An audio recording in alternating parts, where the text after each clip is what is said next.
குலதெய்வம் அப்படிங்கிறத நிறைய பேர் வந்து இப்போ மறந்துட்டாங்க. 1000 கோயில் போய் அழகு குத்தினாலும் அபிஷேகம் செய்தாலும் குலதெய்வம் ஒன்று அனுமதி கொடுக்கலன்னா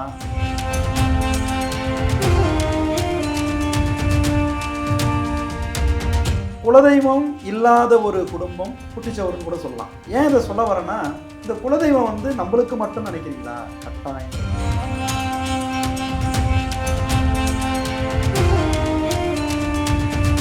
சில பேர் வந்து இதுல வருத்தமான ஒரு விஷயம் கேட்டா, தெய்வத்தை தெரிஞ்சு வழிபாடு பண்ணாத இருக்கிறாங்க. அதுவும் வந்து ரொம்ப தவறான ஒரு செயல். முதல்ல தெய்வங்கிற ஒரு நம்பிக்கை வரும். அந்த நம்பிக்கையே இல்லாத பட்சத்துல நம்ம போய் என்ன செஞ்சு என்ன பலன்? ஆனா நிறைய பேர் வந்து பாத்தீங்கன்னா இப்ப குலதெய்வம் தெரியல அப்படின்னா கூட இஷ்ட தெய்வத்தை வந்து குலதெய்வமா மாத்திக்கிறாங்க. ஒருபொழுதும் அது வராது மாதிரி.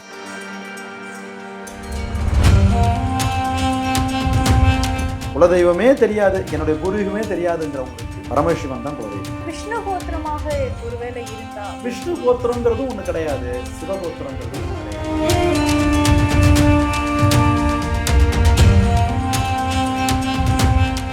வணக்கம் சார். வணக்கங்கம்மா. சார், பொதுவா வந்து இந்த குலதெய்வம் அப்படிங்கிறத நிறைய பேர் வந்து இப்போ மறந்துட்டாங்க. நிறைய பேர் காலகாலமாக நம்மளுடைய முன்னோர்கள், நம்மளுடைய தாத்தா பாட்டிகள் வந்து வம்சாவளிகள் அப்படிங்கிறத கும்பிட்டுட்டே இருந்தாலும் இடம்பெயர்தல் காரணமாக நிறைய பேர் குலதெய்வத்தை மறந்துட்டாங்க, அப்படியே விட்டுட்டாங்க அப்படின்னு தான் சொல்லலாம். அப்படி பார்க்கும்போது இந்த குலதெய்வம் பற்றின புரிதல் மக்கள்கிட்ட எவ்வளோ முக்கியம்னு? அதாவதுங்க, இப்போ நம்ம வீடு இருக்கு, நம்ம வீட்டுக்கு தலைமைன்னு ஒன்று இருக்கு, அதே போல் நம்மளுடைய குலம்னு ஒன்று இருக்கு. அந்த குலம் எந்த வம்சத்திலேருந்து வரோம் அப்படிங்கிற அந்த ஒரு குலம் இருக்கு. அந்த குலத்துக்கு ஒரு கடவுள்னு ஒன்று இருக்கு. அப்போ 1000 கோயில் போய் ஏறி இறங்கி அழகு குத்தினாலும் அபிஷேகம் செய்தாலும் குலதெய்வம் ஒன்று அனுமதி கொடுக்கலன்னா அத்தனையும் பலனற்றது அப்படின்னு ஒன்று சொல்லுவோம். இந்த இடத்துல என்ன சொல்ல வரேன்னா, குலதெய்வம் இல்லாத ஒரு குடும்பம் குட்டிச்சவருன்னு கூட சொல்லலாம். கடுமையான வார்த்தை தான் அந்த வார்த்தையை நான் பயன்படுத்துறது. ஏன் இதை சொல்ல வரேன்னா, நம்ம வீடுகளில் வந்து எது செய்ய நினைச்சாலும் அதுக்கு வந்து நம்ம குலதெய்வ வழிபாடு பண்ணிட்டு செய்யறது தாங்க நம்மளுக்கு ஒரு முழுமையான பலனை தரும். கண்டிப்பா. இந்த குலதெய்வம் வந்து நம்மளுக்கு மட்டும் நினைக்கிறீங்களா? கட்டாயம் கிடையாது. குலதெய்வ வழிபாடு யாரை நம்மளை ரட்சிக்கும் அப்படின்னு கேட்டால் நம்மளுடைய சந்ததிகளை, பின் வரக்கூடிய நம்மளுடைய சந்ததிகளுக்கு வந்து ஒரு பாதுகாப்பாக இருக்கிறதும் வளர்ச்சியை தரதும், நம்மளுடைய சந்ததிகளுடைய, நம்மளுக்கு அப்புறம் யாரு சந்ததிகளுடைய அவங்களுடைய சந்ததி வளர்ச்சி அடைகிறது. அதாவது அந்த ஜென்ரேஷன் விருத்தி பண்ணுறது, அந்த வம்ச விருத்தியை உண்டாக்குறது. ஸோ இது எல்லாத்துக்குமே முக்கியமாக மூல காரணமாக இருக்கிறது வந்து குலதெய்வ வழிபாடுங்க. கண்டிப்பாக. இப்போ குலதெய்வம் தெரியல அப்படின்னு இன்னைக்கு நிறைய பேர் இருக்கிறாங்க. சில பேர் வந்து இதில் வருத்தமான ஒரு விஷயம் என்னன்னு கேட்டால், தெய்வத்தை தெரிஞ்சு வழிபாடு பண்ணாத இருக்கிறாங்க பாருங்க. அதுவும் வந்து ரொம்ப தவறான ஒரு செயல். ஏன்னா நம்ம வீடுகளில் வந்து நம்ம விருப்பப்பட்ட தெய்வத்தை வச்சு பூஜை பண்ணுறோம், நைவேத்தியங்கள் பண்ணுறோம், விளக்கேற்றுறோம். அது எல்லாமே ஏற்றுக்கொள்ளக்கூடியது தான், அதுக்கான ஒரு பலன்முறை உண்டு தான், அது இல்லைன்னு நான் சொல்ல மாட்டேன். ஆனால் அந்த இடத்துல வந்து குலதெய்வம் இல்லைன்னா அந்த தெய்வம் வந்து அங்கே ஒன்றுமே பண்ண முடியாது. இதை பற்றி பேசுனா பல முறைகளில் பலவிதமானப்பட்ட வகையில் இதை வந்து நம்ம கொண்டுட்டு போயிட்டே இருக்கலாம், பேசிட்டு போயிட்டே இருக்கலாம். அப்போ என்ன சொல்ல வரோம்? ஒட்டுமொத்தமாக குலதெய்வ வழிபாடு நம்மளுக்கு ரொம்ப முக்கியம். எங்கே அட்லீஸ்ட் வந்து பார்த்தீங்கன்னா வருஷத்துக்கு ஒரு முறையாவது நம்ம அந்த தெய்வத்துக்கு போயிட்டு ஒரு பொங்கல் வச்சு, அல்ல அவங்களுடைய குலமுறைப்புகள் படி என்ன முறை இருக்குதோ அதன்படி வழிபட்டு வர்றது வந்து அவசியம்தான். அது வந்து செய்யுங்க அப்படின்னு சொல்லுவோம். இந்த குலதெய்வம் வந்து பார்த்தீங்கன்னா எங்கேருந்து உருவாகுது? இப்போ நான் இருக்கிறேன், என்னுடைய குழந்தைக்கு நான் சொல்லணும், இதுதான்ப்பா நம்மளுடைய குலதெய்வம், நம்ம வந்து மாதமாக போயிட்டு வரோம். தூரத்தில் இருக்குன்னா மாதத்துக்கு ஒரு முறை போகலாம், இல்லை 6 மாதத்துக்கு ஒரு முறை போகலாம், இல்லை வருஷத்தில் ஒரு முறையாவது போயிட்டு பொங்கல் வச்சுட்டு வரலாம் அப்படிங்கிறத யார் சொல்லணும்? நம்ம வந்து நம்மளுடைய வாரிசுகளுக்கு சொல்லிக் கொடுக்கணும். ஆனால் அது எத்தனை பேர் ஃபாலோ பண்ணுறாங்க, கடைபிடிக்கிறாங்க? நிறைய பேர் அது கிடையாது. முதல்ல தெய்வங்கிற ஒரு நம்பிக்கை வரணுங்க. அப்போ தான் வந்து இது வந்து நம்ம சொல்லப்பட்ட விஷயங்கள் வந்து உங்களுக்கு பொருந்தும்.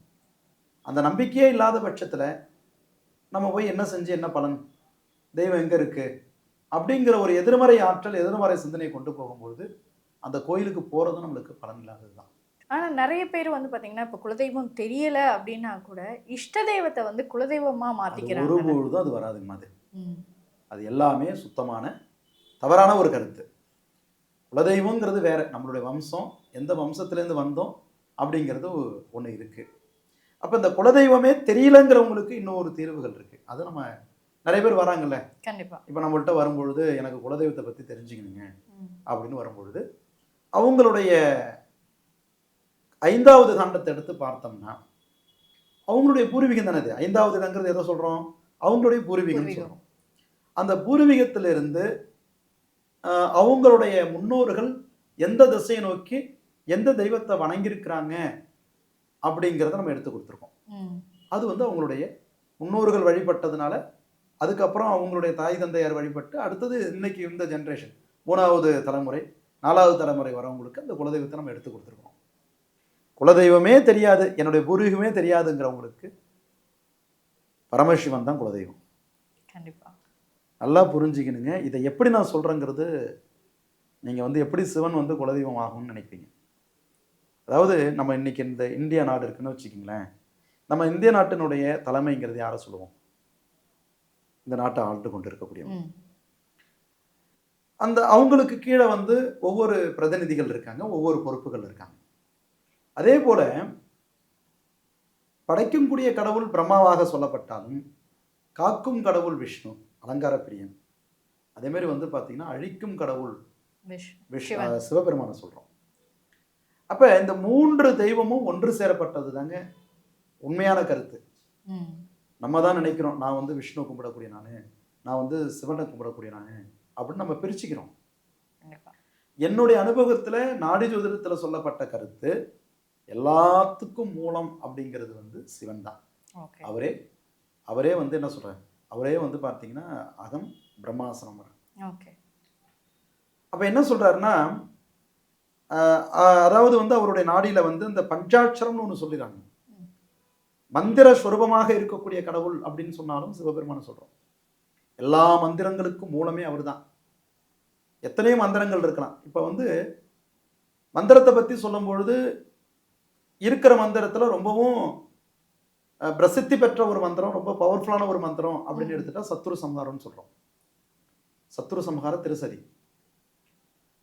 அந்த சத்ரு சம்ஹாரங்கிறது 6 அக்ஷரங்களை குறிக்கிறது. சரகண பவ அப்படிங்கிற 6 அக்ஷரங்களை குறிக்குது. அப்போ அந்த 6 எழுத்துக்கள் கொண்டு போகும்பொழுது சரகண பவ. அப்போ சாங்கிறது ஒரு 50 நாமாவளி கொண்டது. அதேமாரி ஒவ்வொரு அக்ஷரங்களுக்கும் 50-50ன்னு பார்க்கும்போது 300 நாமாவளிகள் கொண்டது அந்த சத்ரு சம்ஹாரத்தில் வரும். அதில் வந்து முதல் 5 எழுத்து யாரை குறிக்குது? ச ர க ந ப. இந்த 6 எழுத்து, அந்த 5 எழுத்தும் யாரை குறிக்குதுன்னா பரமேஸ்வரனை தான் குறிக்குது. ஓகே. 6வது அக்ஷரம் வந்து பார்த்தீங்கன்னா எல்லா தெய்வங்கள்கிட்ட இருக்கக்கூடிய அஸ்திரங்களை பற்றி பேசுது. அது வந்து அஸ்திரஹோமம். அப்போ மகாவிஷ்ணு கையில் இருக்கக்கூடிய சங்கு சக்கரம், சுதர்சன சக்கரம், அதேமாரி வந்து பார்த்தீங்கன்னா பிரம்மாஸ்திரம், வஸ்திராயுதம், இப்படி ஒவ்வொரு ஆயுதங்கள் இருக்கு இல்லையா, திரிசூலம், இப்படி எல்லா ஆயுதங்களையும் சேர்ந்து இருக்கிறது தான் அந்த 6வது அக்ஷரம். அப்போ அந்த 6 எழுத்து கொண்ட அந்த சரவணபவங்கிற மந்திரத்துக்குள்ளேயும் யார் இருக்கிறா? நமசிவாயங்கிற அந்த 5 எழுத்து தான் இருக்கு. ஏன் இதை சொல்ல வரேன்னா, இந்த நமசிவாயங்கிற 5 எழுத்துக்குள்ள என்ன சொல்றோம்? நான் என்பது பிரம்ம பீஜம், மா என்பது விஷ்ணு பீஜம், சி என்பது ருத்ரம், நமசி வா என்பது மகேஸ்வரம், யா என்பது சதாசிவம்.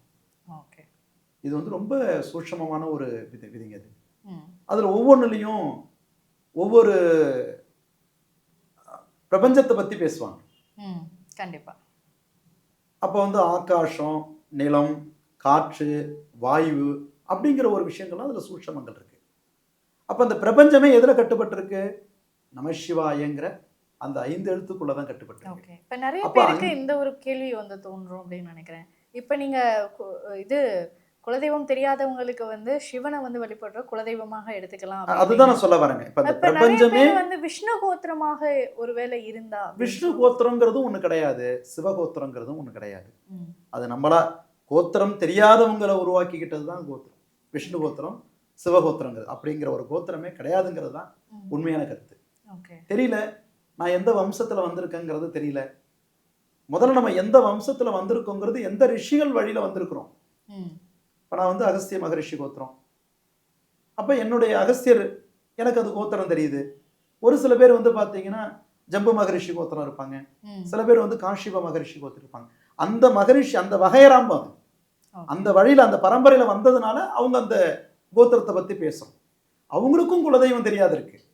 அப்படி உள்ளவங்களுக்கும் சொல்லக்கூடிய என்னன்னா, அந்த நமசிவாயங்கிற அந்த 5 எழுத்து, அவர்தான் மூலம், அவர்தான் ஆதி, அவரே அந்தம் அப்படிங்கிறது தான் முழுமையான கருத்து.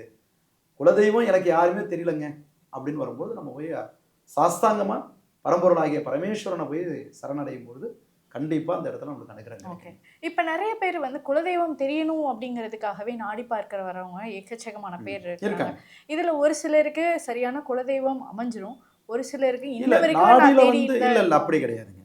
நாடியில வந்து குலதெய்வத்தை தெரிஞ்சு கொள்ள வந்தவங்களுக்கு கட்டாயம் குலதெய்வத்தை எடுத்து கொடுத்துருக்கும். அதுல வந்து யாருக்கும் இது வரைக்கும் இல்லை அப்படிங்கிற கருத்தே கிடையாது. ஓகே. எல்லாருக்குமே குலதெய்வம் கட்டாயம் சரி. உண்டு. மகரிஷி சொல்றது அது கரெக்டா உட்காரும்.